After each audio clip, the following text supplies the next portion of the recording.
আমি একা তো কিছু করতে পারবো না। সভাপতি সাহেব শেষ কথা যেটা বললেন, আমাকেই সব নেতৃত্ব দিয়ে সমাধান করতে হবে। আসলে ফাইন্যান্স মিনিস্টার একা কিছু করতে পারে না, সরকারও একা কিছু করতে পারে না। We believe in partnership and teamwork. We genuinely believe in partnership and teamwork. এবং এটা ছাড়া কিন্তু অগ্রগতি করা সম্ভব হবে না। আর এই বিএনপি সরকারের কিছুটা জাইদি ভাই বলেছেন, আবার জিল্লুর একটু বলেছেন যে আমাদের কপাল হচ্ছে একটা ক্রাইসিস মোমেন্টে সবসময় ক্ষমতায় আসি। ইকোনমি যখন একদম খারাপ অবস্থায় চলে যায়, ডিভাস্টেটেড হয়, তখনই বিএনপি আবার ক্ষমতায় আসে।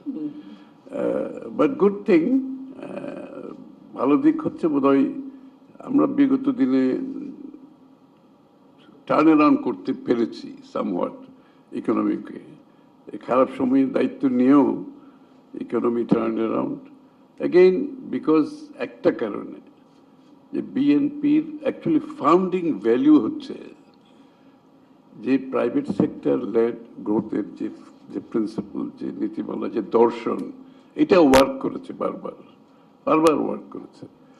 এবং এখনো কিন্তু কারেন্ট প্রাইম মিনিস্টার, বর্তমান মাননীয় প্রধানমন্ত্রী, ওনার কিন্তু পুরো ইকোনমিক পলিসির মধ্যে, চিন্তার মধ্যে, ভাবনার মধ্যে, দর্শনের মধ্যে যে পুরো বিষয়টা হচ্ছে প্রাইভেট সেক্টর ড্রিভেন একটা ইকোনমি হবে, যেটা তারা গ্রোথকে ড্রাইভ করবে।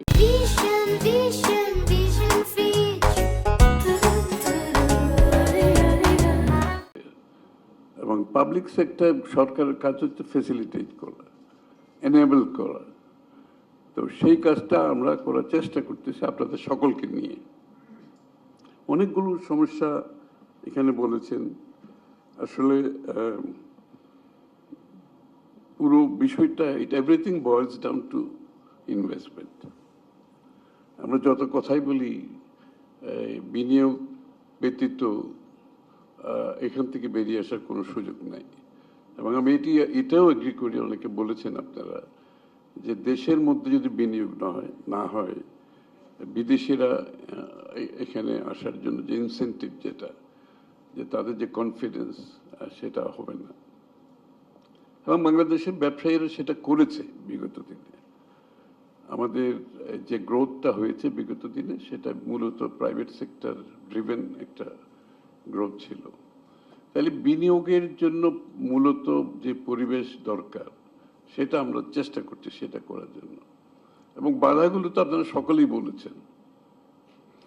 বাধাগুলো কিছু কিছু বাধা এত ডিপ রুটেড, এখান থেকে বেরিয়ে আসার খুব সহজ কোনো কাজ নয় বর্তমান সরকারের জন্য। যে ডিরেগুলেশনের কথা আপনারা বলছেন, আমার বোধহয় 4.5 ঘন্টার বক্তৃতার মধ্যে 4.5 পৃষ্ঠা ছিল ডিরেগুলেশন। কারণ আমি ইচ্ছা করে ডিরেগুলেশনকে ফ্রন্ট অ্যান্ড সেন্টারে আনার চেষ্টা করেছি, একটা মেসেজ দেওয়ার চেষ্টা করেছি টু অল স্টেক হোল্ডার্স। এবং এটা বলাটা যত সহজ, বাস্তবায়ন অত সহজ নয়। That is also true. এবং আমরা কমিটি করেছি, আমরা ওয়েবসাইট করতে যাচ্ছি এখন।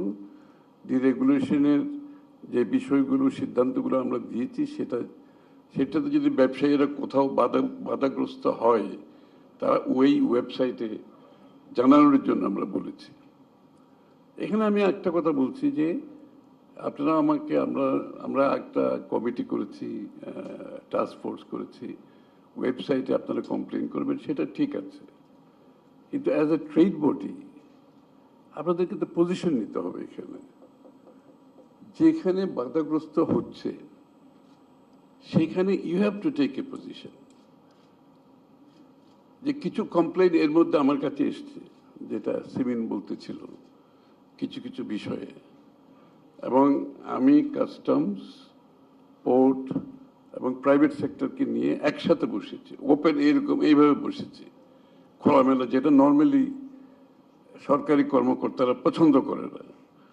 But I made a point that ঠিক আছে, সবাই বসেন, private sector, customs and port. এই যে কস্ট অফ ডুইং বিজনেসের কথা আসছে, হ্যারাসমেন্টের কথা যেটা জিল্লুর বলল, এগুলো তো আসলে ইউ হ্যাভ টু কনফ্রন্ট ইট। মানে আপনি যদি খালি একটা পলিসি দিলেন এবং ওইটা বাস্তবায়নের জন্য যদি নর্মাল কোর্সে যদি অ্যালাউ করেন, এটা বাংলাদেশে হবে না। So you have to confront it day to day basis, case by case, এবং ওভারঅল পলিসি যেগুলো ডিরেগুলেশন দেওয়া হয়েছে এগুলোর এক্সিকিউশন হচ্ছে কিনা। ওই সিটিংয়ে একসাথে আমরা বোধহয় 8-10টা ডিসিশন দিই।